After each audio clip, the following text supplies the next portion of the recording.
भाई जूम का सिंपल सा ऐप है। जूम को जिसको जगह मिल गई वो जूम में आ सकता है। और क्वेश्चंस जो है वो मैं यूट्यूब पे सगत नहीं ले रहा, उनको मैं टेकअप नहीं कर रहा। मुझे नहीं पता कि यूट्यूब का सीन है। मुझे इससे क्वेश्चंस का कुछ नहीं पता। तो उसके ऊपर आप मैं अभी रिस्पॉन्ड नहीं कर पाऊंगा। हम सिर्फ और सिर्फ मेरा फोकस जो है इस वक्त जूम के ऊपर है। जो रजिस्टर्ड बच्चे उनके क्वेश्चंस हुए तो अपने क्वेश्चंस व्हाट्सएप ग्रुप में साथ साथ ड्रॉप कर दीजिएगा। मैं आपके क्वेश्चंस को फिर आफ्टर द क्लास एड्रेस कर दूंगा, उनका आंसर वगैरह दे दूंगा। तो अपने आंसर क्वेश्चन जो है तो मुझे यहाँ पे ड्रॉप करते जाइएगा, मैं आपको वहाँ पे आंसर दे दूंगा अगर कोई क्वेश्चन आंसर ना कर पाया। और कोशिश कीजिएगा कि रेलेवेंट क्वेश्चन ही हो। इररेलेवेंट क्वेश्चनिंग से जरा परहेज कीजिएगा। तो उसको हम फिर लेके चलते हैं। जूम का ट्राई करते जाएं, जूम का जिसको लिंक लग गया जो आ गया वो आ गया। मैं मतलब ऐसे जब रिस्पॉन्सिबिलिटी नहीं ले रहा। कल से सॉफ्टवेयर चेंज हो जाएगा। कल से जो है वो फिर आप गो टू वेबिनार के ऊपर आ जाएंगे, उसके ऊपर फिर ये इसका एज सच कोई मसला नहीं होगा जो आप फेस कर रहे होते हैं स्ट्रीमिंग वाला और इस तरह का। ठीक है, तो जी स्टार्ट करते हैं। लास्ट लेक्चर से कोई सवाल है तो बताएं। लास्ट लेक्चर से कोई सवाल किसी का है तो मुझे बताएं, अगर नहीं है तो फिर हम आगे चलते हैं।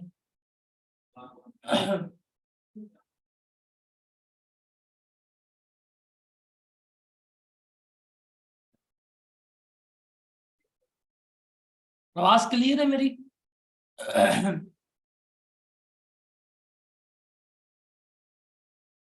फिर आपकी स्लाइड्स अच्छी हैं यार, ये आप लोगों ने बताना है। आप लोगों को कंटेंट अच्छा लगता है कि नहीं लगता, ये आप लोगों ने बताना है, मैं कैसे बता सकता हूँ। चलो जी। हम चलते हैं आगे। अब हम जो एरिया स्टार्ट करने लगे हैं, अब मैं आपके क्वेश्चंस वगैरह जो हैं वो मैं अब टेकअप नहीं कर रहा। मैं चलते हैं। हमारा अभी तक चैप्टर नंबर 1 जो है वो हमारा कंप्लीट हो गया है। और फिर आप कह सकते हैं कि हमने चैप्टर नंबर 4 जो है बेसिक्स वाला वो भी कर लिया है। तो आई गेस आज हमारा फोर्थ लेक्चर है, I guess if I am not wrong. तो अभी तक हमारा फास्ट ट्रैक में चैप्टर नंबर 1 हो गया है, चैप्टर नंबर 4 का कुछ एरिया, चैप्टर नंबर 11 का कुछ एरिया और चैप्टर नंबर 13 का कुछ एरिया, ये हमने क्या कर लिया है, ये हमने डिस्कस कर लिया है। अब हम क्या करेंगे, ये हमारा कर लिया। इस एरिया में से आपको कोई 5 से 7 नंबर का एग्जाम जो है वो पेपर में आना ही आना है। तो इसलिए मेरे ख्याल से इसको अच्छी तरह हमने तैयार कर लिया है। अब आपको कोई इसमें कोई प्रॉब्लम नहीं होना चाहिए। अगर आप टेक्स्ट का पेपर पास करना चाहते हैं तो रिमेंबर, टेक्स्ट का पेपर पास करना काफी आसान भी हो सकता है अगर आप लॉजिकली और स्ट्रेटेजिकली चलें। हालांकि ये मैं बात करूं, मुझे मेरा मिनियन इस तरह देख रहा है बट उसका भी टेक्स्ट का पेपर पास हुआ है तो मुझे इस तरह से देख रहा है। टेक्स्ट का पेपर 100 मार्क्स का पेपर आता है और आपको जितना मुंह उतनी बातें हैं। मतलब जिस बंदे की टेक्स्ट में 10 अटेम्प्ट लगी होंगी वो भी गाइडेंस दे रहा होगा कि ये पेपर ऐसा है, ये वैसा है, इस तरह का है, उस तरह का है। बट बिलीव मी, इस पेपर को अगर आप टेक्टफुली लेके चले, आपके पास एनालिसिस हो कि कौन सा एरिया हमने पहले करना है, कौन सा एरिया हमने बाद में कर रहे हैं, किसकी वेटेज कितनी है, किस में से कितना एरिया आएगा, तो आप इसको बड़ा इजीली पेपर को पास कर सकते हैं। अभी पेपर में हमारे पास अराउंड 1.5 महीना पड़ा हुआ है। तो इस 1.5 महीने में अगर मैं आपको पहले ही बताऊं, अगर पहले ही डिस्कस करूं, तो रिमेंबर एक एरिया है हमारा जिसे हम कहते हैं सेल्स टैक्स का एरिया। सेल्स टैक्स का एरिया जो है इसकी वेटेज है आपको पेपर में अराउंड 30 मार्क्स जो है वो इसमें से आने ही आने हैं। सेल्स टैक्स में से आपको हर हालत में 30 के करीब नंबर आई कैप में पूछे जाने हैं, आई कैप में मिलने मिलने। इसके अलावा एक हमारा एरिया आता है इनकम फ्रॉम बिजनेस का, जिसमें से अराउंड 15 से 20 नंबर का पेपर जो है वो आपका आना ही आना है। अगर मैं इसको लोअर एंड पे लेके चलूं तो दोनों को अगर मैं एग्रीगेट करूं तो दोनों में से अराउंड मिनिमम भी पेपर आया तो 45 मार्क्स का मिनिमम पेपर जो है वो मुझे किस में से आएगा, वो मुझे सेल्स टैक्स में से आ रहा होगा। तो मिनिमम, कम से कम 45 नंबर का पेपर जो है वो मुझे इस एरिया में से आना है, वो मुझे इस एरिया में से मिलना है। अब जब मुझे पता है कि मुझे 45 नंबर का पेपर इस एरिया में से आना है और ये इतना इंपॉर्टेंट एरिया है, तो इसके ऊपर मुझे उतना ही फोकस करना पड़ेगा, इसको मुझे उतना ही स्ट्रॉन्ग करना पड़ेगा। इस एरिया के ऊपर मैंने रिस्क बिल्कुल भी नहीं लेना। इसमें से एक लाइन क्या हो गया, एक वर्ड भी नहीं छोड़ना। और सिलेक्टिव स्टडी तो हमने बिल्कुल भी नहीं करनी, कतई नहीं करनी। और इसके अलावा ये जो हमारा एरिया है, इसमें से 5 से 10 नंबर का पेपर आएगा। तो गालिबन अगर ये जो हमने एरिया कर लिया है ये वाला और ये हम मिला लें, तो गालिबन कोई 52 से 53 नंबर तक का पेपर जो है वो हमारा इस एरिया में से क्लियरली आ रहा होगा। तो 50 से 55 मार्क्स तक का पेपर हम सिर्फ इस एरिया में से लेके जा रहे हैं। इस एरिया में इतनी जान मार लो कि अगर 45 नंबर आते हैं तो मिनिमम हर बच्चा 35 नंबर अगर इस एरिया से सिक्योर कर ले तो आपका पेपर जो है वो इजीली पास हो सकता है। अब 35 नंबर अगर आप यहां से सिक्योर कर लेते हो, 35 नंबर अगर आप इस एरिया में से सिक्योर कर लेते हो, रिमेनिंग चैप्टर्स में से इजीली 15 से 20 नंबर आ जाएंगे, आपका पेपर जो है वो पास हो सकता है। तो ये इंपॉर्टेंस है इस एरिया की, ये वेटेज है इस एरिया की। तो अगर इसको अच्छी तरह कर जो, मतलब सेल्स टैक्स हम आज शुरू कर रहे हैं, अगले 10 दिनों में हमने सेल्स टैक्स जो है खत्म कर देना है। जब आपका सेल्स टैक्स खत्म हो जाएगा और अगर आपको सेल्स टैक्स अच्छी तरह समझ आ गया, तो उस दिन ये लिख लीजिएगा कि इस अटेम्प्ट में हम अपना पेपर जो है वो क्लियर कर सकते हैं। तो ये इंपॉर्टेंस है सेल्स टैक्स की जो हम अभी करने जा रहे हैं। हम अभी स्टार्ट कर रहे हैं, गालिबन 13 से 14 लेक्चर्स में हम अपना sales tax with practice 100% complete कर लेंगे, क्लियर कर लेंगे। जब ये हमारा कंप्लीट हो गया उस दिन ये लिख लीजिएगा, ये श्योरिटी दे दीजिएगा अपने आप को कि आपका इस अटेम्प्ट में सेल्स टैक्स का पेपर जो है वो पास हो जाएगा, आप जो है वो क्लियर कर लेंगे। तो ये चीज जो है आपने याद रखनी है, इसको भूलना नहीं है। This is the importance of that area.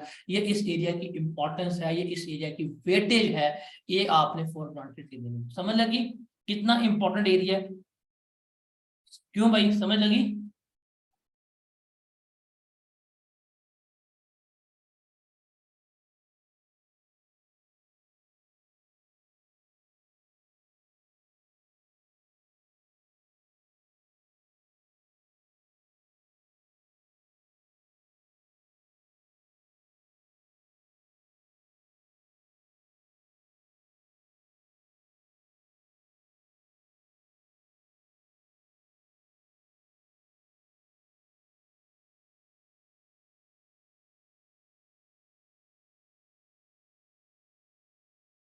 आगे चलते हैं। अब हम आगे स्टार्ट करते हैं अपना सेल्स टैक्स। मैं जिस तरह आपको सेल्स टैक्स करवाऊंगा, जिस तरह मैं सेल्स टैक्स लेके जाऊंगा ना, आपने सेल्स टैक्स को उस तरह करना है। आप बिलीव में सेल्स टैक्स को एंजॉय भी करेंगे और सेल्स टैक्स आपको समझ भी आ जाएगा। क्रैमिंग वाली अप्रोच मैंने बिल्कुल भी नहीं करनी, रट्टे रट्टे मैंने नहीं लगवाने कि जी आप क्रैम कर रहे हैं, रट्टे मार रहे हैं। मैं आपको समझाऊंगा, अंडरस्टैंड करवाऊंगा। अंडरस्टैंडिंग जो है वो डेवलप करनी है। अगर आपको समझ आ गई, आपका अंडरस्टैंडिंग डेवलप हो गई, आपका पेपर जो है ये पास हो जाएगा, सेल्स टैक्स इंशाल्लाह आपका क्लियर हो जाएगा। तो हम स्टार्ट करते हैं सेल्स टैक्स से। अब अगली जो हमारी जर्नी है वो चल रही सेल्स टैक्स से मुतालिक है, क्या है क्या नहीं है उसको हम लेके चलते हैं। सेल्स टैक्स चैप्टर 1 हमने पढ़ा था। चैप्टर 1 में हमने देखा था कि हमारे पास दो तरह के टैक्सेस होते हैं। एक हमारे कहलाते हैं डायरेक्ट टैक्सेस और दूसरे हमारे कहलाते हैं इनडायरेक्ट टैक्सेस। डायरेक्ट टैक्सेस और इनडायरेक्ट टैक्सेस का डिफरेंस आपको पता है? डिफरेंस आपको याद है कि डायरेक्ट टैक्सेस वो होते हैं जो डायरेक्टली किसके ऊपर लग रहे हैं, जो डायरेक्टली आपकी इनकम के ऊपर लग रहे हैं। हम डायरेक्टली आपकी एसेट्स को, आपकी वेल्थ के ऊपर क्या कर रहे हैं, उन्हें कैलकुलेट कर रहे हैं। याद है कि नहीं याद?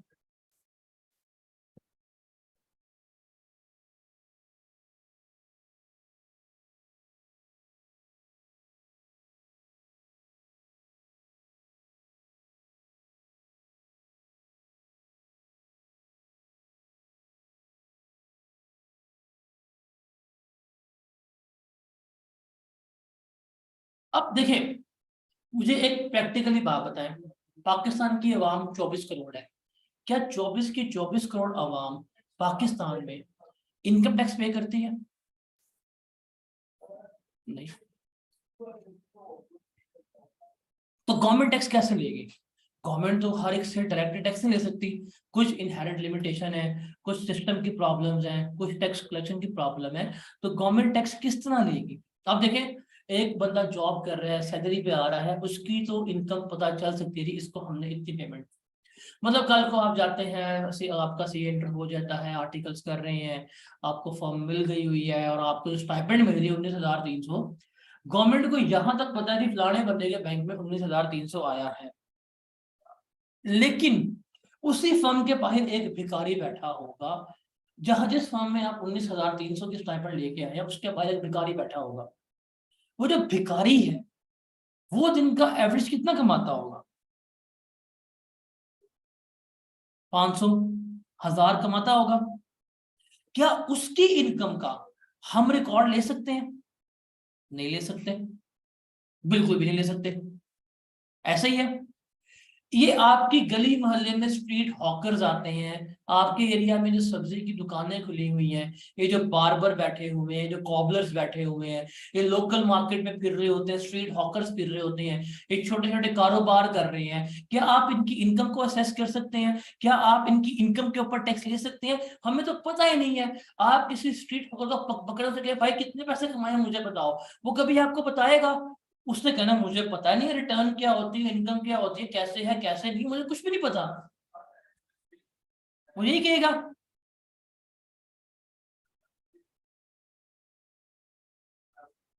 वो यही कहेगा ना। अब क्या करे गवर्नमेंट? अब गवर्नमेंट कभी भी जाके भिखारी को नहीं पकड़ सकती, गवर्नमेंट कभी भी जाके स्ट्रीट हॉकर को नहीं पकड़ सकती, गवर्नमेंट कभी भी जाके कॉबलर को नहीं पकड़ सकती, जो गली मोहल्ले में सामान बेच रहे हैं गवर्नमेंट कभी भी नहीं पकड़ सकती। ऐसा है कि नहीं?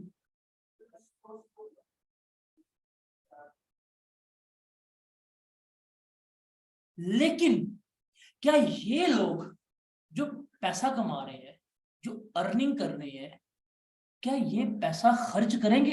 अब देखो, आपको पॉकेट मनी मिलती है, तो आप क्या करते हैं? पॉकेट मनी सभा को लोड करवा देते हैं, इजी लोड वाली सभा को, हैं, खर्च करते हैं, स्पेंड करते हैं। जिस तरह आप अगर स्पेंड कर रहे हैं, तो वो जो भिखारी जिसकी इनकम हम नहीं लेके जा सकते, उस भिखारी की भी हम इनकम को नहीं पकड़ सकते। लेकिन जब उसने पूरा दिन बैठ के सुबह से लेकर शाम तक भीख मांगनी है एंड ऑल दिस स्टफ, जब रात को उठ को जाएगा, तो सबसे पहले उसने क्या करना है?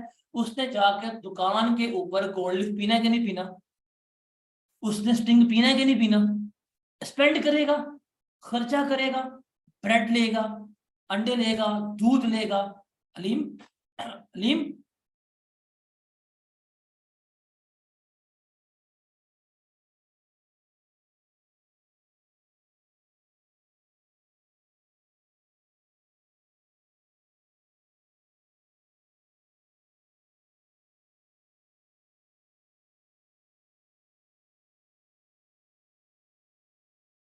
तो वो क्या होगा? वो खर्च करेगा, खर्च करेगा। गवर्नमेंट कहती है ठीक है, ना बताओ कितने पैसे कमाए हैं, तुम खर्च करने जाओगे, हम तुम्हारे खर्च करने के ऊपर क्या करेंगे? टैक्स लगा देंगे। तुम सेल करोगे, तुम परचेज करोगे, हम तुम्हारे सेल और परचेज में क्या करेंगे? टैक्स लगा लेंगे। तो इनडायरेक्टली क्या किया जा रहा है? टैक्स लिया जा रहा है। आप अपने इनकम के बारे में ना बताएं, कोई मसला नहीं है, कितनी इनकम है, कितने पैसे कमा रही है, ना बताएं, हम पूछते नहीं है आपसे। घर जाएंगे, रोटी लेंगे, बिजली का बिल पे करेंगे, साबुन लेंगे, टूथपेस्ट लेंगे, पेट्रोल डलवाएंगे। जब आप अपने एक्सपेंसेस करोगे, तो हम क्या करेंगे? आपके एक्सपेंडिचर्स के ऊपर आपको पकड़ेंगे, हम वहां से इनडायरेक्टली आपकी पॉकेट में से टैक्स निकलवा लेंगे। तो वहां पे जो हम पढ़ के आए थे, वो हमारा क्या कहलाता था? इनडायरेक्ट टैक्स कहलाता था। तो सेल्स टैक्स जो है, वो बेस्ट एग्जांपल है इनडायरेक्ट टैक्स की। अगर आगे हम डिस्कस करेंगे कि इसको हम इनडायरेक्ट टैक्स क्यों कहते हैं, कैसे नहीं कहते, बट अगर आगे डिस्कस करेंगे, मैं कुछ यहाँ पे आपको बड़े फैक्चुअल बात बताने लगा हूं। इन बातों को नोट डाउन करके रख ले, इनको भूलना नहीं है। सेल्स टैक्स की तैयारी करते हुए ये एनालिसिस जो है, ये आपके सामने होना चाहिए। इस एनालिसिस को आपने भूलना नहीं है। ये एनालिसिस आपके सामने होना चाहिए, पता हो कि यार ये 30 नंबर का एरिया आना है, इसमें से मार्क्स कहां से आएंगे और कहां से मार्क्स नहीं आएंगे। बिकॉज इस 30 नंबर के एरिया में से एक आपको न्यूमेरिकल आना है और एक आपको थ्योरेटिकल क्वेश्चन आना है जिसके ए से लेके डी तक पार्ट होंगे। तो थ्योरेटिकल एरिया भी आना है, न्यूमेरिकल एरिया भी आना है। अब इसकी डिवीजन कैसी है, वीक एरिया कौन सा है, वीकर लिंक कौन सा है, स्ट्रॉन्गर लिंक कौन सा है, ये सारा कुछ क्या करेंगे हम यहाँ पे अब डिस्कस करेंगे। तो ये एनालिसिस जो है ये क्या करना है, आपने यहाँ पे डिस्कस आउट करना है, तो इसको देखना है, इसको समझना और आपको पता हो। मैं on a very first day ही आपको बता रहा हूँ सेल्स स्टार्ट करने से पहले कि इस एरिया का इशू क्या है, इस एरिया की प्रॉब्लम क्या है। जब आपको एरिया का इशू पता है, जब आपको एरिया की प्रॉब्लम पता है, तो उन मिस्टेक्स को, उन शॉर्ट कमिंग्स को आपने क्या करना है, ओवरकम करना है, ताकि आप मैक्सिमम मार्क्स जो हैं वो क्या कर ले, इस एरिया में से सिक्योर कर ले। ये हमारे पास है स्प्रिंग 15 से लेके रीसेंट अटेम्प्ट तक, numerically as well as theoretically. इसकी तस्वीर ले लें, इसकी तस्वीर लेके ना स्क्रीनशॉट लेके अपने ग्रुप में शेयर कर दे जहां जहां पे भी आप हैं, ताकि एनालिसिस जो है आपके पास हो, आपको पता हो कि यार किस अटेम्प्ट में कितना ज्यादा पोर्शन जो है वो आया है न्यूमेरिकली, कितना पोर्शन जो है वो थ्योरेटिकली आया है। अब आप देखिए रिसेंट अटेम्प्ट में न्यूमेरिकल जो है वो 19 नंबर का आया था, थ्योरी जो है वो आपकी 9 नंबर की आई है, उससे पहले 15 नंबर का, 11 का, 8, 17, 17, 13, 16, 12, 18, 13, 13, 17, 16, 12, 15, 11 एंड सो ऑन। देखिए तो न्यूमेरिकल जो है इस एरिया में से ऑन एवरेज अगर हम स्प्रिंग 15 से लेके अभी तक की लगाएं तो ऑन एवरेज 29 मार्क्स कंफर्म जो है वो सेल्स टैक्स में से आ ही आ रहे हैं। और उन 29 मार्क्स की अगर हम डिवीजन देखें तो 16 नंबर जो है, 16% जो 16 नंबर है वो हमारे आ रहे हैं न्यूमेरिकली, और जो 13 नंबर तक है वो हमसे थ्योरेटिकली पूछ रहा है। तो इसका मतलब ये एरिया हमें न्यूमेरिकली भी तैयार करना पड़ेगा, ये एरिया हमें साथ साथ थ्योरेटिकली भी तैयार करना पड़ेगा। Numerically as well as theoretically क्या करना है, हमने इस एरिया को लेके चलना है। तो ये पता हो कि यार इस एरिया को दोनों पर्सपेक्टिव से तैयार करना है, न्यूमेरिकली पर्सपेक्टिव से भी और थ्योरेटिकल पर्सपेक्टिव से भी। न्यूमेरिकल में आपको इतना अच्छा समझा दूंगा, उसका फॉर्मेट जो है आपको मेमोराइज करवा दूंगा कि न्यूमेरिकल्स में आपको प्रॉब्लम नहीं होगी, न्यूमेरिकल जो है वो आपके लिए क्या होंगे, इजी हो जाएंगे। उसमें आप मार नहीं खाते, मार पड़ती है आपको रूल्स की मेमोराइजेशन के ऊपर, याद करने के ऊपर। वो रूल्स जो है वो आपने याद करने, ये आपका काम होगा डेली बेसिस के ऊपर। जितना काम कहूंगा वो आपने करना है, जितना काम दिया जाएगा वो मिनिमम करना है। मिनिमम वो काम करते रहेंगे तो आपका पेपर जो है वो इजीली क्या हो जाएगा, फर्स्ट अटेम्प्ट में क्लियर हो सकता है। अब ये न्यूमेरिकल और इसकी डिवीजन है। अच्छा, बच्चों को ना अमूमी तौर के ऊपर एक तासुर है कि न्यूमेरिकल्स ना बड़े मुश्किल होते हैं, न्यूमेरिकल्स जो हैं वो बड़े प्रॉब्लमेटिक हैं। न्यूमेरिकल्स की स्प्रिंग 18 से लेके स्प्रिंग 23 तक की परफॉर्मेंस जो है अगर हम देखें तो कुछ 80% बच्चे पासिंग मार्क्स स्कोर कर पाए, 84, 70। अब ये एसोसिएट्स मतलब जितने भी न्यूमेरिकल ना पास पेपर के, ये one of the most difficult numerical street होते हैं। जब आप इनकी इवन प्रैक्टिस भी कर रहे होंगे तो ये जो है बड़े मुश्किल न्यूमेरिकल ट्रीट हो रहे होते हैं, जितने भी एसोसिएट्स वाले हैं। आप देखेंगे, आप प्रैक्टिस कर रहे होंगे, कहेंगे यार ये क्या अजाब है, ये तो हो नहीं रहा, ये ऐसे है, ये वैसे है। तो देखिए एसोसिएट्स का न्यूमेरिकल, फैज सोशल का numerical, to be very honest a difficult numerical है, but 80% students were able to secure passing marks in this question। कोई 20 नंबर का सवाल था, आबिद खान वाला सवाल मुश्किल है, अच्छा एमएस एसोसिएट मुश्किल सवाल है, इसमें से अगर आप ऑन एवरेज देखें तो न्यूमेरिकल जो है वो बड़े अच्छे हैं। न्यूमेरिकल्स प्रॉब्लमेटिक नहीं है, न्यूमेरिकल्स में जो मेजोरिटी अवाम है वो क्या कर रही है, वो पासिंग मार्क्स इजीली सिक्योर कर रही है। ऐसा है कि नहीं है, एग्री करते हैं इस चीज से, on the basis of stat, on the basis of facts agree करते हैं कि न्यूमेरिकल जो है वो हमारे वेल प्रिपेयर्ड है, उसमें कोई किसी किस्म का मसला नहीं है, उसमें मार्क्स सिक्योर हो जाते हैं। मैं नहीं कह रहा, एग्जामिनर कह रहा है। अगर एग्जामिनर आपको ये एनालिसिस गिवन कर रहा है तो इसका मतलब न्यूमेरिकल के ऊपर हमें इतना प्रॉब्लमेटिक होना ही नहीं चाहिए। इवन मैं आपको इस काबिल कर दूंगा, मैं आपको फॉर्मेट जो है वो समझा दूंगा, और इतनी हम सफिशिएंट प्रैक्टिस कर लेंगे कि जब आप आई कैप हॉल में जाएंगे इंशाल्लाह, जब आप सेल्स टैक्स का न्यूमेरिकल पकड़ेंगे तो आप मिनिमम टाइम में मैक्सिमम करके मैक्सिमम नंबर अचीव कर लेंगे। एक आधी एडजस्टमेंट मुश्किल लगेगी, टाइम लगेगा, बट मिनिमम टाइम में मैक्सिमम मार्क्स जो है वो आप न्यूमेरिकल के सिक्योर कर सकेंगे इंशाल्लाह। तो न्यूमेरिकल हमारे लिए प्रॉब्लम नहीं है। सेल्स टैक्स है 30 नंबर है, 30 नंबर में न्यूमेरिकल तो प्रॉब्लम हमारे लिए है नहीं। प्रॉब्लम कहाँ पे फेस होनी पड़ेगी हमें, वो है सेल्स टैक्स थ्योरी।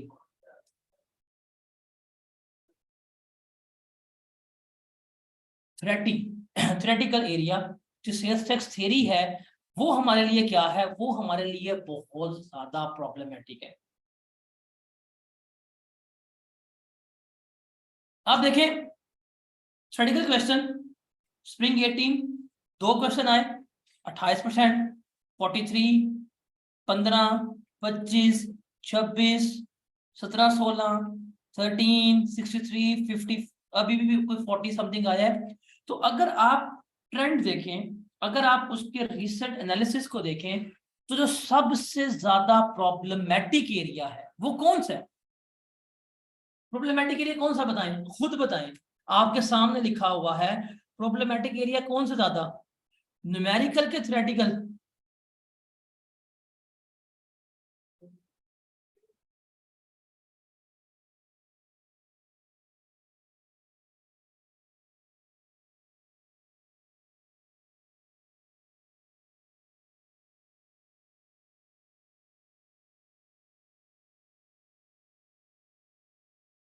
बताएं।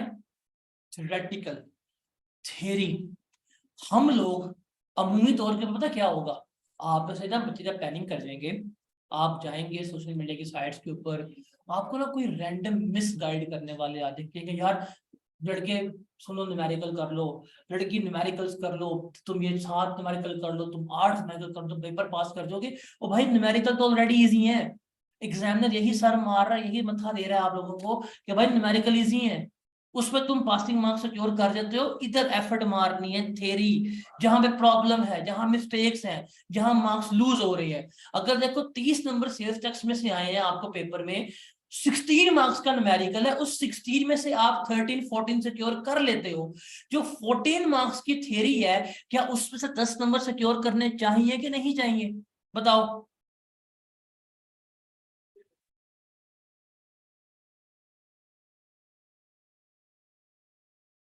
तो ये चीज जो है बड़ी इंपॉर्टेंट है, थ्योरी। मैं आज बता रहा हूं कि थ्योरी बहुत इंपॉर्टेंट है, इसमें कुछ चीजें क्रैम करने वाली हैं वो मैं बताऊंगा, कुछ चीजें आपको याद रखने वाली हैं वो बताऊंगा, लॉजिकली कौन से हैं। At the end of the sales text मैं आपको एक शीट दूंगा 5 पेजों की, वो 5 पेज आपने घोल के पी लेने हैं। घोल के पीने का मतलब ये नहीं है कि आप एक कप पकड़ेंगे इसमें घोलेंगे पी लेंगे, वो 5 पेजेस के ऊपर जितनी रूल्स जितनी बातें लिखी हुई हैं वो सारी अगर आपको हिफ्ज हो गई, इंशाल्लाह आप सेल्स टैक्स में से 90% मार्क्स जो है वो सिक्योर कर जाएंगे। Is that clear?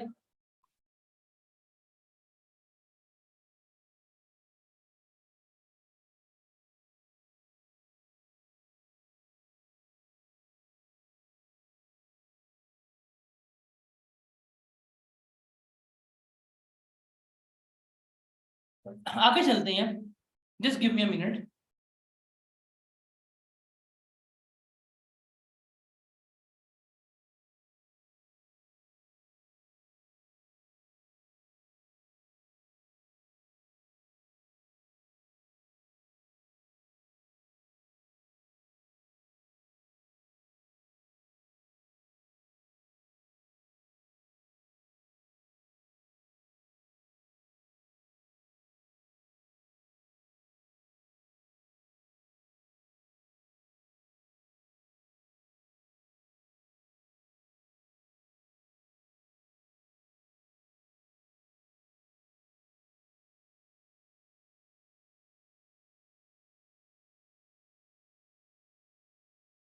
यार मैं तो कुछ नहीं कह सकता, मैं तो रोज कहता हूँ यार आप ही रेलिवेंट मैसेजेस ना करें। अब देखें, अब मुझे तो हर चीज का ना करना कुछ बड़े बच्चे हैं, ग्रो कर रहे हैं, पता होना चाहिए कि रेलिवेंट कमेंट करने हैं कि नहीं करने।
चलें जी।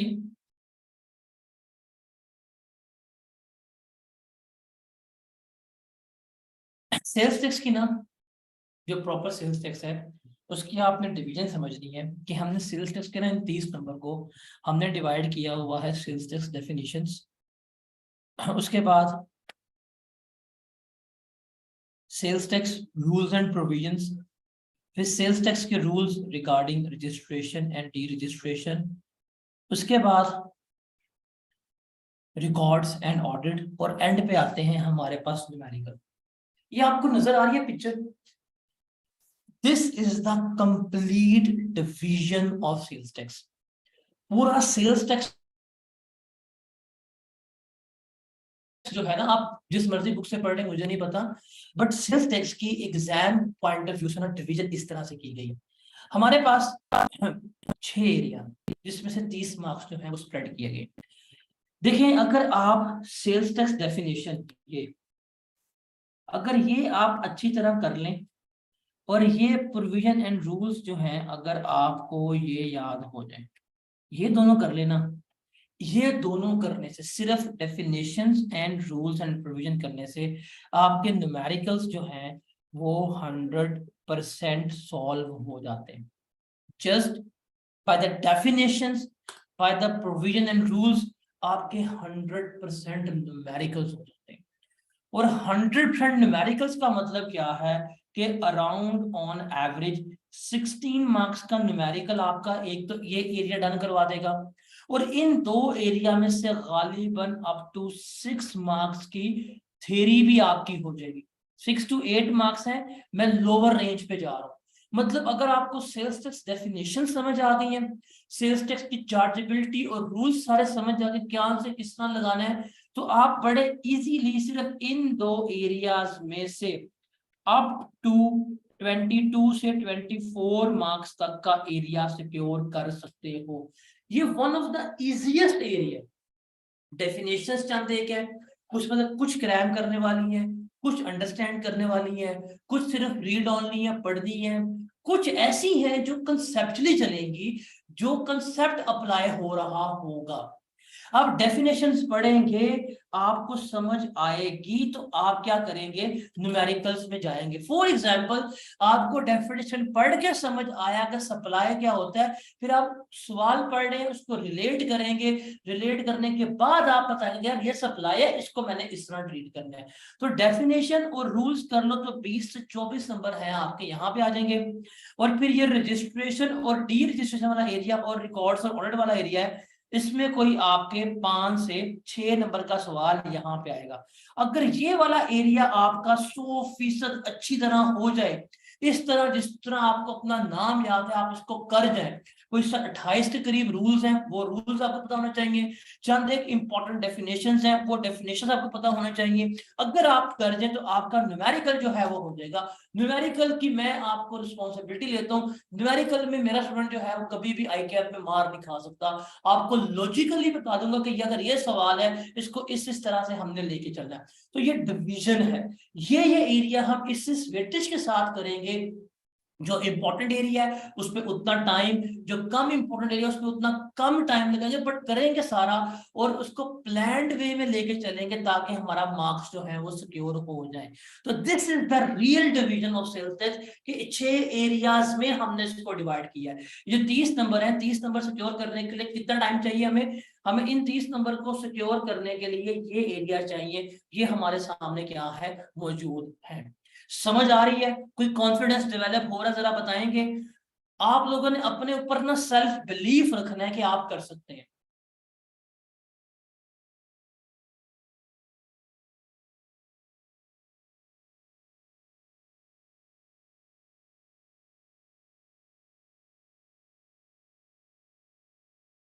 आवाज नहीं आ रही है? और ना कर, मेरी बोल बोल के रंगे फूल गए, तेन आवाज नहीं आ रही मम्मा?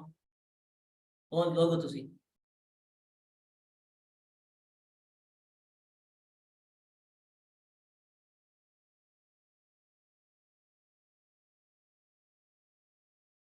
इस स्क्रीन का भी स्क्रीनशॉट ले लें, और इंशाल्लाह आपको पता हो कि जो आप एरिया कर रहे हैं, जो तैयार कर रहे हैं, उसमें से क्या है और किस तरह से आना है।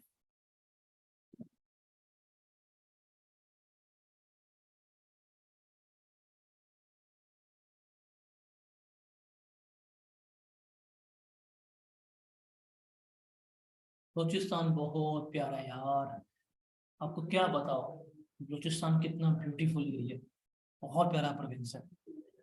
कभी से उसका एरियल व्यू देखिएगा, ओए होए होए, मिट्टी के पहाड़ नीचे, और वाह, बहुत प्यारा एरियल व्यू, बहुत मजे का है।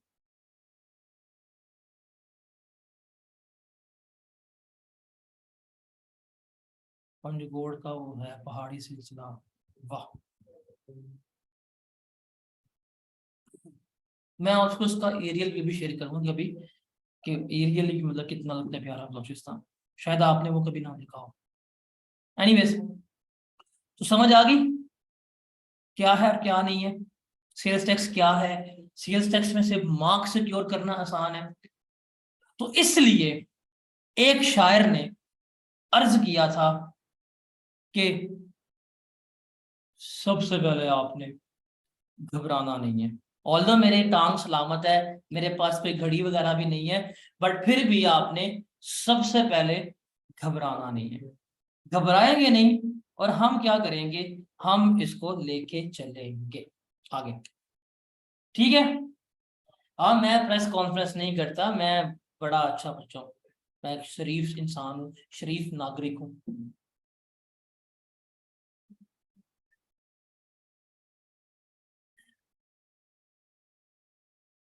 चलें जी, अब ना सेल्स टेक्स्ट के पहले हम साइंस समझते हैं, कहानी समझते हैं। इस कहानी को देखिएगा, इसको अंडरस्टैंड कीजिएगा। आपको सेल और परचेज का कंसेप्ट समझना है, आपको आउटपुट और इनपुट का कंसेप्ट समझना है, ठीक है। आपको इनपुट और आउटपुट का क्या समझना है, कंसेप्ट समझना है, क्या है और क्या नहीं है। थोड़ा सा अब आपको एंजॉय भी कराते हैं। देखें, आप लोग समझते हैं कि सीए की स्टडीज ना बड़ी बोरिंग सी स्टडीज हैं, और टैक्स एक बड़ा खुश्क और ड्राई सब्जेक्ट है। लेट्स सी, हम सेल्स टैक्स से कुछ ओवरव्यू लेते हैं, और हम कुछ एग्जांपल्स के जरिए इसको क्या करते हैं, इसको हम समझने की कोशिश करते हैं, हम इसको अंडरस्टैंड करते हैं मिनियंस में, कन्वीनियंस से समझते हैं। देखें, सेल्स टैक्स जो है basically it is about the sales, it is about the purchase. आप खरीदेंगे, आप टैक्स पे करेंगे, आप बेचेंगे, आप टैक्स पे करेंगे। अब कौन टैक्स पे कर रहा है, देखिए हमारे पास ना तीन लोग हैं, 3%। एक मैं हूं बायर, खरीदार। एक है सेलर जिसने मुझे चीज बेचनी है, और तीसरा है गवर्नमेंट जिसने क्या करना है, टैक्स लेना है। तो गवर्नमेंट तक क्या करना है, हमने टैक्स पहुंचाना है। तो इस जरा वीडियो को देखिएगा, और इसको अंडरस्टैंड करने की कोशिश कीजिएगा कि कैसे सीन हो रहा है। कि ये सामने जो आपको मिस्टर स्टुअर्ट नजर आ रहे हैं, ये सेलर है। ये कौन है, ये बेचने वाले हैं। ये चीज बेच रहे हैं, ये जब चीज बेचेंगे, ये जब चीज देंगे, इसको हम क्या कहेंगे, इसको हम सेल्स कह रहे होंगे, इसको हम क्या कह रहे होंगे, सप्लाईज कह रहे होंगे। Is that clear.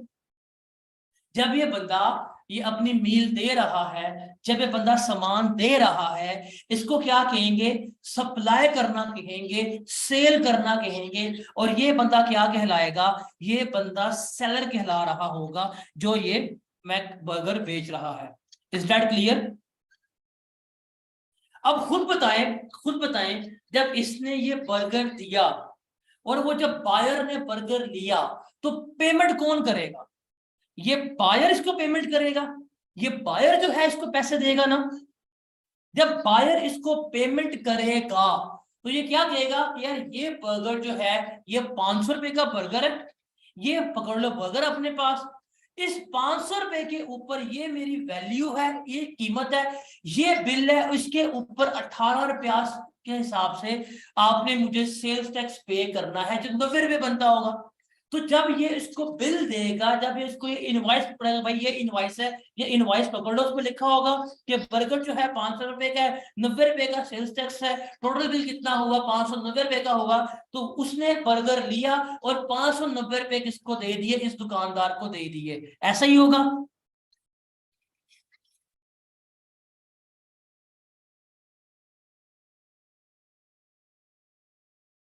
ऐसा ही होगा ना। अब देखिए, इस चीज को आइडेंटिफाई कीजिएगा, जिसने सेल की है, जिसने सेल की है। पहली बात है, हम सारे का सारा सेल्स टैक्स पढ़ेंगे किसके पर्सपेक्टिव से? बिजनेस के पर्सपेक्टिव से, दुकानदार के पर्सपेक्टिव से, मैन्युफैक्चरर के पर्सपेक्टिव से, जो बनाने वाला है, जो बेचने वाला है। हमने इस सेल्स टैक्स को कस्टमर के पर्सपेक्टिव से नहीं पढ़ना, हमने अपने पर्सपेक्टिव से नहीं देखना। हमने किसके पर्सपेक्टिव से देखना है? दुकानदार के पर्सपेक्टिव से। हमने किसके पर्सपेक्टिव से देखना है? मैन्युफैक्चरर के पर्सपेक्टिव से। हमने किसके पर्सपेक्टिव से देखना है? होलसेलर के पर्सपेक्टिव से देखना है कि जो बेच रहा है, जो बना रहा है, जो सेल्स कर रहा है, हमने उसके पर्सपेक्टिव से देखना है। Is that clear?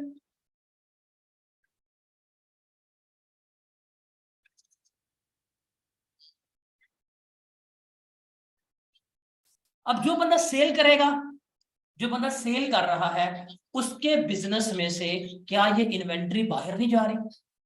खुद देखें, जब इसने बर्गर दिया, ओ भाई बताओ साथ साथ, जब इसने बर्गर दिया तो इसके बिजनेस में से इन्वेंट्री बाहर नहीं जा रही? यार यूट्यूब वाले भाई आप लोग बता देना, इन्वेंट्री बाहर जा रही है? ये आउटपुट है, ये दे रहा है, इसके बिजनेस में से चीजें जा रही है। जब इसके बिजनेस में चीजें जा रही हैं, उसके ऊपर जब ये टैक्स लेगा, जो कस्टमर से जो टैक्स लेगा, इसे हम क्या कहेंगे? इसको हम आउटपुट टैक्स कहेंगे। ये क्या कहलाएगा? बोले मेरे साथ, ये क्या कहला रहा होगा? आउटपुट टैक्स कहला रहा होगा। ये जो इसने कस्टमर से लिया है, ये क्या कहला रहा होगा? आउटपुट टैक्स कहला रहा होगा। Is that clear? दुकानदार के पास अगर मैं आज जाता हूं, उससे कहता हूं मुझे 10 रुपए के कुरकुरे दे दे, वो 10 रुपए के मुझे कुरकुरे देता है और मैं उसको पेमेंट करके आता हूं, उसको पेमेंट के साथ जो मैं टैक्स पे करके आया हूं, वो दुकानदार के लिए क्या कहलाएगा? आउटपुट टैक्स कहला रहा होगा। Is that clear?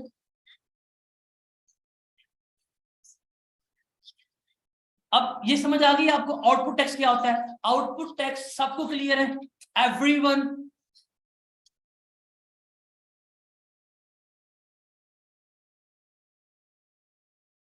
Output tax सबको क्लियर है?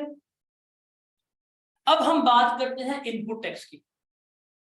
अब ये दुकानदार जो आपको सामने वीडियो में नजर आ रहा है, अगर हम इस दुकानदार के बारे में पूछें, अगर हम इस दुकानदार की बात करें, जब ये गया था बर्गर के लेने के लिए, जब ये बन लेके आया होगा, जब ये पोटैटोज लेके आया होगा, जब ये ऑयल लेके आया होगा, तो क्या ये सामान परचेज करके आया था? जब ये सामान परचेज करके आया था, तो क्या ये बंदा टैक्स पे करके आया होगा? दुकानदार जिससे सामान लेके आया है, क्या उसको टैक्स पे करके आया होगा? टैक्स पे किया तो सामान आया ना, टैक्स पे किया तो पैटीज आए हैं, टैक्स पे किया तो बन आए हैं, टैक्स पे किया तो पोटैटो आए हैं, टैक्स पे किया तो केचप आए हैं, पेमेंट करके सामान लेके आया। तो ये बंदा जो टैक्स पे करके आया होगा, इसे हम क्या कहेंगे? इनपुट टैक्स कहेंगे। तो इसने ये, मैं दुकानदार हूं या ये दुकानदार है, इसने क्या किया? इसने जब सामान खरीद के लेके आया तो टैक्स पे करके आया। जो टैक्स पे करके आया और सामान लेके आया, ये क्या कहलाएगा? इसका इनपुट टैक्स कहलाएगा। फिर जब ये सेल करेगा, सेल करते हुए जब कस्टमर से टैक्स लेगा, तो वो क्या कहलाएगा? आउटपुट टैक्स कहलाएगा। तो कस्टमर से हम लेते हैं आउटपुट टैक्स, हमने पे किया होता है input tax. Is that clear? Customer से क्या लेते हैं? कस्टमर से हम लेते हैं आउटपुट टैक्स, हम क्या पे करते हैं? इनपुट टैक्स पे करते हैं। ये सबको क्लियर है? एवरीवन? अब गवर्नमेंट क्या कहती है, सुनिएगा। गवर्नमेंट कहती है जो तुमने आउटपुट टैक्स लिया है, उसको अपने पास पकड़ो, रखो। जो तुमने हमें इनपुट टैक्स पे किया है, वो बीच में से एडजस्ट करो, रिमेनिंग अमाउंट हमें क्या कर दो? आगे जमा करवा दो। इस अमल को कहते हैं सेल्स टैक्स कैलकुलेट करना, सेल्स टैक्स पे करना। सेल्स टैक्स लायबिलिटी जो है, वो हम क्या करते हैं? कह रहे होते हैं। समझ आई? जी जनाब, समझ आई कि सेल्स टैक्स किस तरह वर्क करेगा, किस तरह चलेगा, किस तरह नहीं चलेगा, बताएं।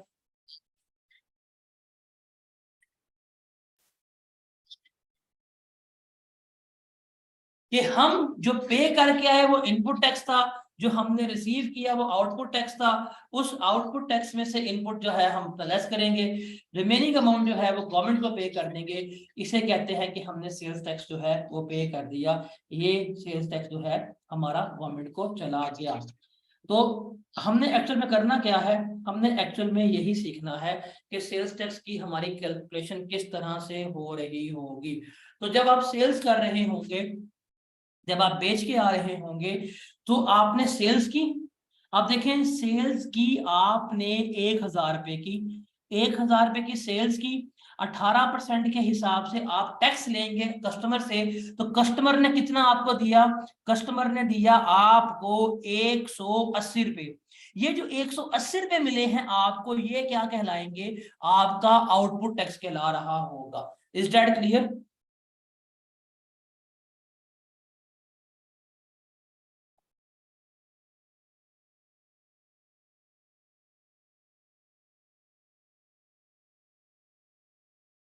Is that clear? फिर जब आप सामान परचेज करके लेके आए होंगे, जब आपने परचेजेस की होंगी, फॉर एग्जाम्पल आपने 500 रुपए की खरीदारी की थी, 18% के हिसाब से जब आप सामान खरीद के लेके आए, आप पेमेंट करके आए थे, पेमेंट जो है वो आपने की होगी 90 रुपए की, ये आपका कहलाएगा इनपुट टैक्स। अब देखो ध्यान से, आउटपुट टैक्स रिसीव किया, आउटपुट टैक्स मिला है मुझे, इनपुट टैक्स मैंने पे किया है। गवर्नमेंट क्या कहती है, गवर्नमेंट कहती है हाँ भाई तुम्हें कितना टैक्स मिला है, मैंने कहा मैंने कस्टमर से 180 रुपए का टैक्स लिया है। गवर्नमेंट कहती है तुमने कितना टैक्स पे किया था, तुम सामान लेके आए थे, आपने कहा मैं 90 रुपए लेके आया था। गवर्नमेंट कहती है इस आउटपुट टैक्स में से इनपुट टैक्स को लेस करवाओ, रिमेनिंग कितना बनता है ये 90 रुपए, ये हमें क्या कर दो, पे कर दो। ये तुम्हारी क्या कहलाएगी, सेल्स टैक्स लायबिलिटी कहला रही होगी। ये क्या कहलाएगी, ये आपकी सेल्स टैक्स लायबिलिटी कहला रही होगी। अब जरा एक चीज ध्यान से गौर से सोच समझ के बताइएगा, दुकानदार 180 ले रहा है, 90 पे कर रहा है और बाकी 90 गवर्नमेंट को पे कर रहा है, क्या दुकानदार की जेब के ऊपर 1 रुपए का भी टैक्स का बर्डन आया इस सीन में, इस सिनेरियो में? क्या दुकानदार की पॉकेट में कुछ भी गया? नहीं, दुकानदार तो बड़ा चिल है, 90 रुपए पे करके आया था, सामान खरीद के लेके आया था, अब उसने 180 रुपए वसूल किए हैं, उस 180 रुपए जो कस्टमर से लिए हैं टैक्स के, अपने 90 रुपए जो उसने पहले पे किए साइड में कर लिए, बाकी 90 रुपए गवर्नमेंट को पे करती है, तो ये तो सीन बिल्कुल सेट है। तो दुकानदार के ऊपर जो बीच में सेलर है उसके ऊपर तो कोई बर्डन नहीं आया, लेकिन जिसने परचेज किया है सारा का सारा टैक्स किसने पे किया है, उस बायर ने पे किया है। इसलिए हम इसे क्या कहते हैं, इनडायरेक्ट टैक्स कह रहे होते हैं कि इस प्रोडक्ट के ऊपर सारे का सारा बर्डन किसको पड़ा है, कस्टमर को पड़ा है, कस्टमर ने पे किया है, बीच में जो बेचने वाला बंदा है उसकी जेब पे एक आने का भी फर्क नहीं पड़ रहा होता। इसलिए सेल्स टैक्स हमारा क्या कहलाता है, इनडायरेक्ट टैक्स कहला रहा होता है। Is that clear?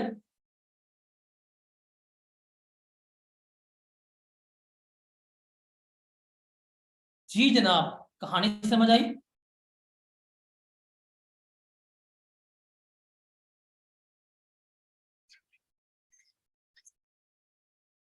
इस कहानी में ये जो आपको वीडियो में बताने की कोशिश की है कि वो सेलर जो है, वो जो बेच रहा है, भाई उसकी जेब में कोई फर्क नहीं आ रहा, उसने तो एंड पे वो डॉल भी अपने पास रख लिया कि मैं कि कस्टमर को दूं। जब उसने कस्टमर को ये बर्गर बेचा तो सारा टैक्स तो उसने कस्टमर से ले लिया है, जो खुद पे करके आया था वो उसने एडजस्ट किया, रिमेनिंग अमाउंट गवर्नमेंट को पे कर दिया। तो इसलिए जो शॉपकीपर है, जो सेलर है, वो इतना खुश है, वो इतना हैप्पी है। इसलिए क्या होता है, सेल्स टैक्स को हम क्या कहते हैं, इनडायरेक्ट टैक्स कह रहे होते हैं, इसलिए हमारा इनडायरेक्ट टैक्स कहला रहा होता है। Is that clear? समझ आई?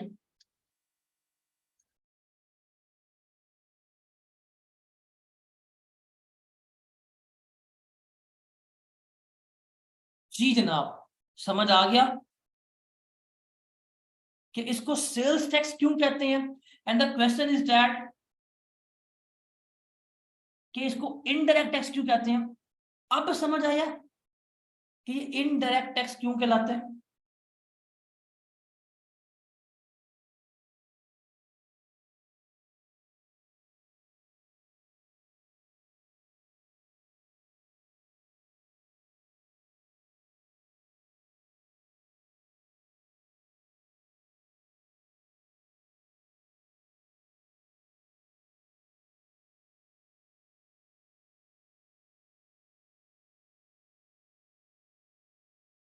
इनडायरेक्ट टैक्स का मतलब सारा बोझ एंड कंज्यूमर पे होता है, इसलिए इसे हम क्या कहते हैं, इसलिए इसे हम इनडायरेक्ट टैक्स जो है वो कह रहे होते हैं, इसलिए हमारा इनडायरेक्ट टैक्स कंसीडर हो रहा होता है।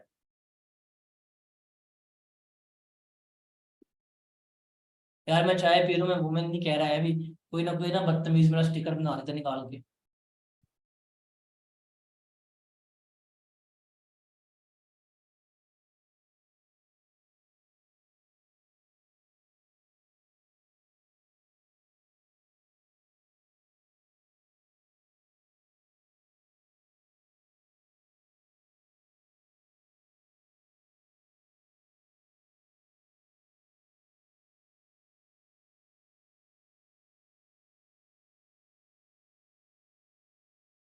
आगे चले।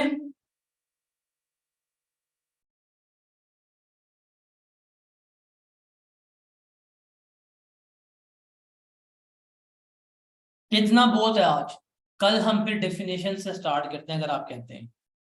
लेकिन डेफिनेशंस जो है वो हमारा पहला एरिया है। अभी हमने आइडेंटिफाई किया है कि डेफिनेशंस क्या हैं और क्या नहीं है, उसमें कैसे आएगा। तो सबसे पहले हम बात करते हैं आउटपुट टैक्स, सेल्स टैक्स क्या होता है। अब सेल्स टैक्स की डेफिनेशन याद करने की कोई जरूरत नहीं है। सेल्स टैक्स की डेफिनेशन कोई किसी किस्म की याद करने की जरूरत नहीं है, ठीक है। ये बस पढ़ लो आज के दिन, बस दैट्स इट। सेल्स टैक्स क्या होता है कि कोई भी टैक्स, कोई भी एडिशनल टैक्स, कोई भी डिफॉल्ट सरचार्ज जो हम सेल्स टैक्स एक्ट के मुताबिक पे कर रहे हैं वो हमारा क्या कहलाएगा, सेल्स टैक्स कहला रहा होगा। कोई भी फाइन, कोई भी पेनल्टी जो हम इम्पोज कर रहे हैं सेल्स टैक्स एक्ट के तहत वो भी सेल्स टैक्स कहला रहा होगा। कोई भी एडिशनल अमाउंट, कोई भी ओमिशनल सम जो हम इस एक्ट के तहत पे कर रहे हैं वो हमारा क्या कहला रहा होगा, सेल्स टैक्स कहला रहा होगा। तो ये याद करने की जरूरत नहीं है। उसके बाद बात करते हैं आउटपुट टैक्स। आउटपुट टैक्स तो समझ आ गया ना। अगर मैं इस डेफिनेशन को आज के दिन, आज के टाइम पे एक्सप्लेन ना भी करूं तो आउटपुट टैक्स समझ आ गया क्या हो गया। मेरे ख्याल से इससे ज्यादा आसान वे में आउटपुट टैक्स जो है मैं नहीं करवा सकता। मतलब मैंने तो अपने मिनियंस ले आया हूँ, मेरे मिनियंस ने सिखाया आपको आउटपुट टैक्स क्या होता है सबको। अब बोलो तो सही ओए। कल से मैंने कसम से आके कहना है सबसे पहले अस्सलाम वालेकुम या अहलल कबूर एंड मौलवी गफूर।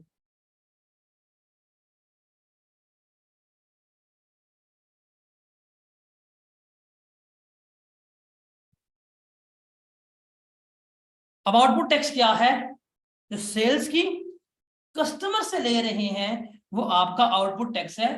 राइट साइड आपकी स्क्रीन के ऊपर ये जो रेलेवेंट वीडियो आपको नजर आ रही है ये वीडियो सेल्फ एक्सप्लेनेटरी है आउटपुट टैक्स को समझाने के लिए।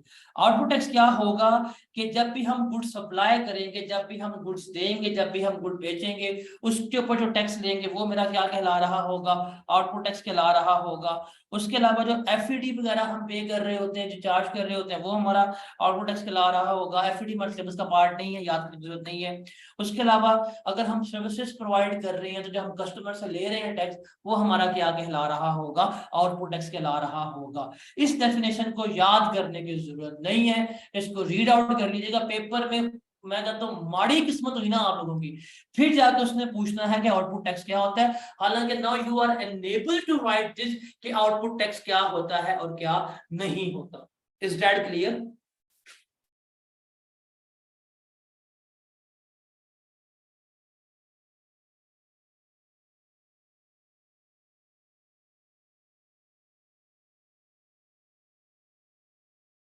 उसके बाद बात करते हैं हम इनपुट टैक्स की। इनपुट टैक्स कौन पे करेगा? आपके सामने रेलेवेंट इमेज जो है वो समझ आ जाएगी आपको, सेल्फ एक्सप्लेनेटरी है। मैं कहता हूं जब आप आई कैप के हॉल में बैठे होंगे, अगर आपको कंसेप्ट भूल भी गया ना, तो ये छोटी छोटी इमेजेस, छोटी छोटी वीडियोस आपके लिए इनफ होंगी, पूरा कंसेप्ट जो है वो आपको बता देंगी। इनपुट टैक्स कौन पे करेगा? जब आप सामान लेके आ रहे हैं, जब आप पेमेंट करके आएंगे, जो टैक्स पे करके आएंगे, वो क्या कहलाएगा? आपका इनपुट टैक्स कहला रहा होगा। जब आप गुड्स बाय करेंगे, आप टैक्स पे करेंगे, वो आपका क्या है? इनपुट टैक्स है। जब आप गुड्स मैन्युफैक्चर कर रहे हैं, एफईडी पे कर रहे हैं, वो आपका इनपुट टैक्स है। जब आप सर्विसेज प्रोवाइड कर रहे हैं, जो आप पे करके आ रहे हैं, वो आपका इनपुट टैक्स है। या आजाद जम्मू कश्मीर में अगर आप गुड्स सप्लाई किए हैं या आप सर्विसेज दे रहे हैं, जो वहां पे टैक्स दे रहा होगा आपसे, वो क्या कहला रहा होगा? इनपुट टैक्स कहला रहा होगा। Is that clear? Output tax क्या होता है और इनपुट टैक्स क्या होता है? आगे चलते हैं। आगे हम बात करते हैं पर्सन।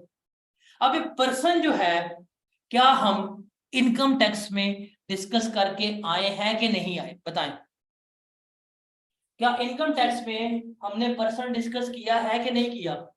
अब पर्सन जो इनकम टैक्स में पड़ा है, वही पर्सन कहाँ है? हमारा सेल्स टैक्स में है। कि पर्सन में क्या कुछ शामिल होगा? Person includes an individual, a man and a company. Company की हमने डेफिनेशन भी पढ़ ली है। Federal government, provincial government, local authority in Pakistan, या भी कोई भी फॉरेन गवर्नमेंट या उसकी पॉलिटिकल सब डिवीजन, ये सारी क्या है? हमारी पर्सन कहला रहा होता है। इसको तो मेरे ख्याल से डिस्कस करने की कोई कतअन किसी किस्म की जरूरत नहीं है। ओके, क्लियर है?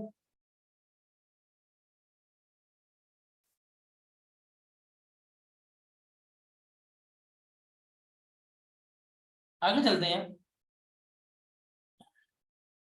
यहां तक रखते हैं। कल यहां से हम स्टार्ट करेंगे टैक्सेबल एक्टिविटी। कल हम टैक्सेबल एक्टिविटी डिस्कस करेंगे, फिर हम कल आगे चलेंगे एंड आई ट्राई कल मैक्सिमम डेफिनेशन हमारी खत्म हो जाए। ठीक है? तो जी जनाब।